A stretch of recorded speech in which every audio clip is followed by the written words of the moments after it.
and welcome to week 4. This week we are going to finish up Unit 1 looking at federalism, and we are going to start Unit 2 looking at Congress, specifically the institutional structure of Congress. Now, we will continue our discussion of Congress next week during week 5. To get started for week 4, you'll head on over to Brightspace as usual, where you'll find all the materials in our week 4 module. Now, this week, as always, we have a discussion board and a quiz. The discussion is to learn a little bit, is based, on the activity to learn a bit about your congressperson. So you'll be guided through how to learn that and what materials specifically you need to learn.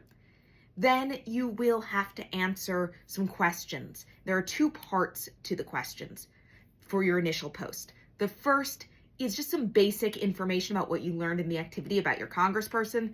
And the second is to apply that to what we're learning in class this week about congressional structure.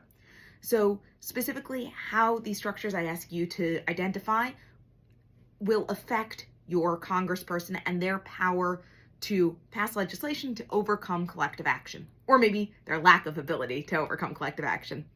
So I want to give you a little example of how you might approach this. I'm going to use Congressman Morelli, who represents the district that I'm from, though not where I live currently, because I want to make sure I'm not giving any spoilers to anyone. So I'm not going to pick my congressperson here in New York City. I'm going to pick my old one. So Joe Morelli represents my home district in upstate New York, and he serves on the Appropriations Committee and the House Committee on Administration. He's a Democrat, which means he's in the minority party in the House. Since Morelli is on the Appropriations Committee, which deals with bills about spending the government's money, a bill increasing federal funding could possibly come through his committee. That would give him a lot of power to work on that bill. However, and that's because of the gatekeeping power the committees have.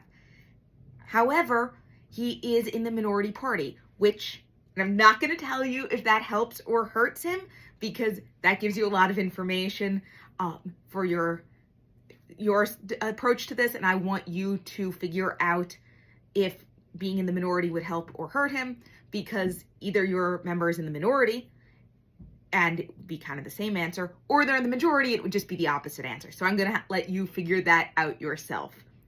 And that's all there is to it. Now, you don't have to follow that model. You can do something else if you prefer. I'm going to leave that up to you. Just remember that you have to engage with the activity and with the class material for the week. So that initial post is due Thursday. Your responses are due Sunday as usual.